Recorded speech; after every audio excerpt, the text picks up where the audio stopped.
Good morning, everyone. Today's the 29th of June, and Mark has been reading through this book, Phillips versus the State of Missouri. Today he's ready for Chapter 10. This is actually recounting the events of the federal trial in Kansas City, Missouri, against the State of Missouri. If you're interested in obtaining a copy of this book, you can go to larrywphillips.com. Go to our contact section, and I'll be happy to send you a PDF copy of this book. I'll turn this over to Mark, if he can read this for you.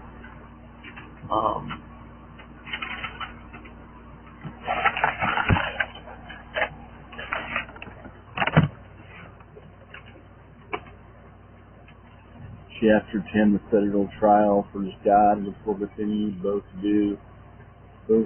to will and to do of his good pleasure. Phillips 2:13, Phillips State of Missouri, Chapter 10. Well, it was hard for me to believe the feelings I got the first time I walked the first new federal building in Kansas City.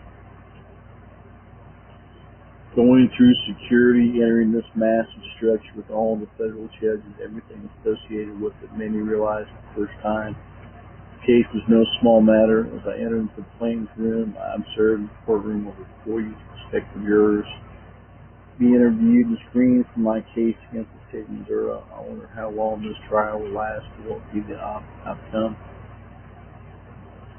Prayed that morning prior to leaving with my precious wife, who had gone through so much with me. My son had been doing some better skills, requiring 24-hour care. Watches Francis Mannion, my chief attorney, who will be representing me at the American Center for Law and Justice, and Todd Nielsen, the County Kansas City attorneys, consulted with each other regarding the procedure of the trial. There was a famous survey which was given to each prospective juror to ask each prospective juror questions like, do you believe homosexuality is evil? Do you believe homosexuals should be licensed as foster parents? Do you attend a mosque, church, or synagogue? Questions then were given the values of great disagree, mildly disagree, mildly agree, mostly agree, greatly agree. Those who were in the middle of the road were the ones that finally ended up being the jurors. Tremendous amount of preparation went to the case. There were 40 witnesses to the State of Missouri wanted to use to testify against me. I now realize the strategy against me will end up being used in my favor to bring the verdict against the State of Missouri. The real issue in the case of Larry Phillips versus the State of Missouri had to do with my supervisors trying to do everything in their power to force or coerce me into doing something that went against my state religious beliefs. She knew my position because I had made it clear. I told her that I would do the home studies, assessments, and so on, but I could not license or endorse or place children with homosexuals. Later, I was to find out that she prepared an evaluation. She recommended that I be fired as my religious beliefs. During the federal trial, ACLJ was seeking to prove beyond a shadow of a doubt that my employer, the State of Missouri, through my supervisor, discriminated against me. It showed that I was working in a hostile work environment. The nature of my relationship with my employer changed dramatically from positive to negative when they found out that I would not license, endorse homosexuals and foster parents. We also showed the way that this same supervisor tried to build a case against me by criticizing anything about my work. Whereas before, this kind of thing just was not occurring. Never a lawsuit was brought against the state. Attorney General of the state represents it. The Attorney General and 3 attorneys fighting against us.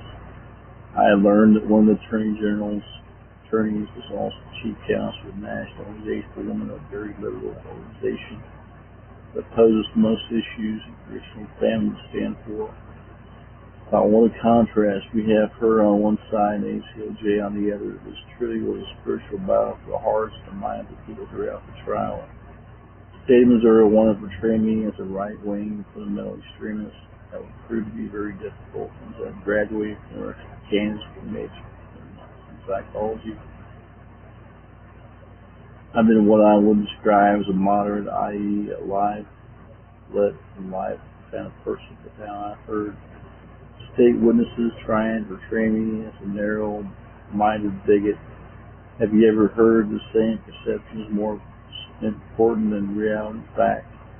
Well, the objective of the state of Missouri resent Bertie Phillips that we created a negative perception with the jurors, that I was a troublemaker who was indifferent to others, feeling a person who could not get along with his peers, and a person who was insubordinate with his supervisors. Todd Nielsen, my local attorney, as well as Rick Mann, the ACLJ attorney,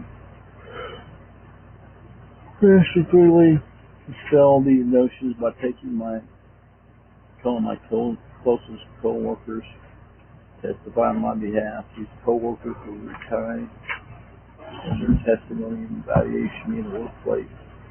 These same co-workers testified that then just brought on me by my supervisor, others because of my faith-based beliefs. This was tremendously helped them show the perception the state of Missouri was trying to set up. Even though we were the plaintiffs in the case, the Attorney General office tried to posture in such a way as to represent me as my defendant. I had to often remind myself during the trial these people were not after the truth.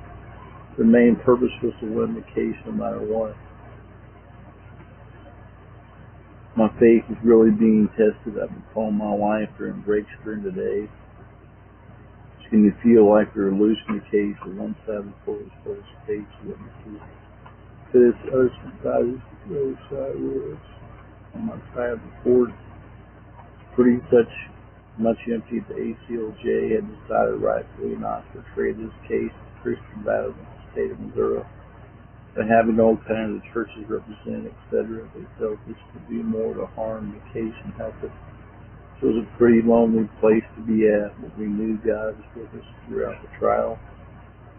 The last day of the trial, it seemed as though things had taken a turn for worse.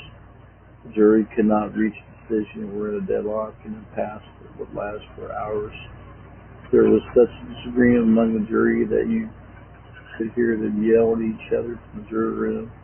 The jury sent back a question to the judge, how bad did it have to get before we could tell you that you're a hung jury? She wrote them a note back and told us physical violence the jury filed on.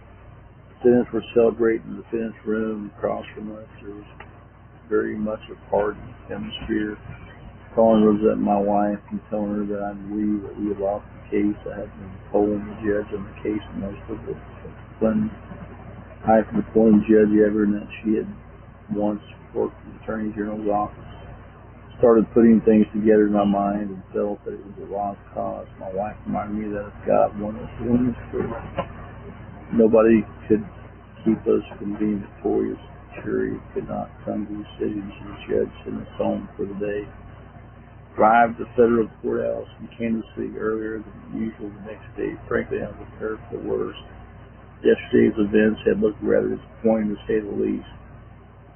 Defendants had been laughing and joking and made loud remarks so that we could hear them playing through. Really wanted out to get the day over with and get on with my life. I prayed to ask God to give me the strength, regardless of the verdict. It was still before 8 o'clock a.m. Surprised to see my supervisor coming in very early into the court. She seemed very upset, and I was later to discover the reason. The event started to unravel very quickly when one of the jurors requested a private meeting with the judge, which of course is forbidden as part of the procedure. The juror stated it was so important that she would risk being found in contempt, so the judge granted her request.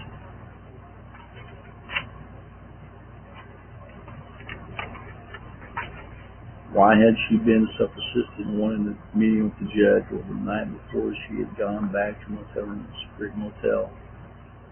She was approached by the manager of that motel and asked if she was a juror on the federal case. She had been instructed, as had all the jurors, not to talk about the case outside the confines of the court. She stated that she couldn't talk about it. The manager had proceeded and told her that he knew she was on the Phillips case and that my supervisor worked at the motel part-time.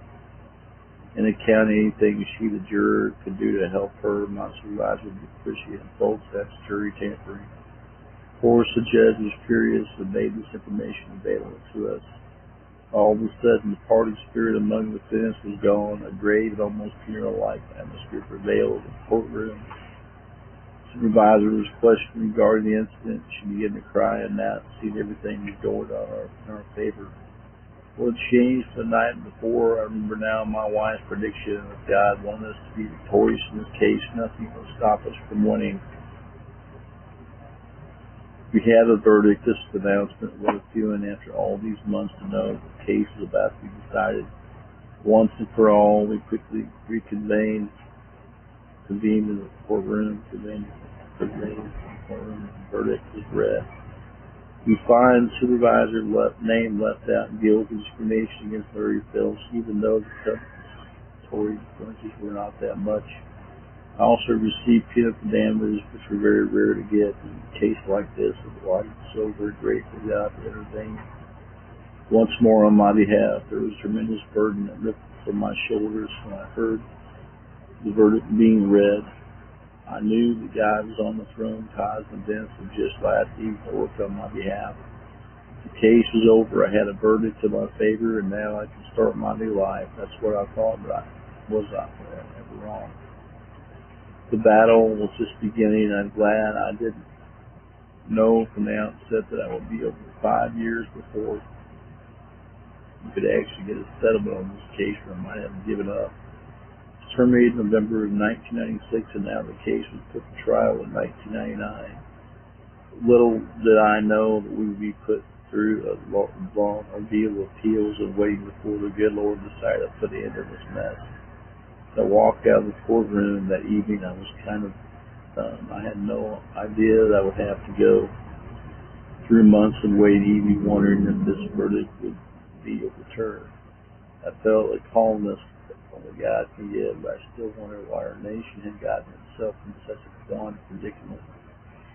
Why had we allowed those in our society who are against morality, against principles, against the Ten Commandments of God to get such a foothold over our culture and our educational system, even the workings of our government? I didn't look back as I passed the tree desk at the federal courthouse. I just wanted to get to my car and go home to be with my family.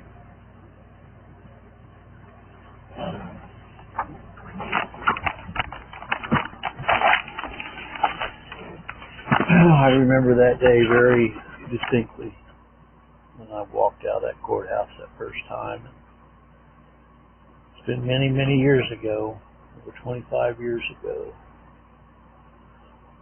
And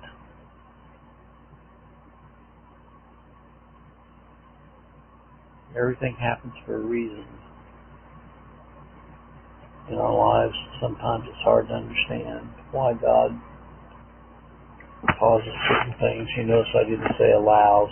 Why God causes certain things to happen. But if we do believe Scripture, it says all things work together for good to them that love the Lord, to those who are the called according to His purpose. May the good Lord be with you today is my prayer. God bless.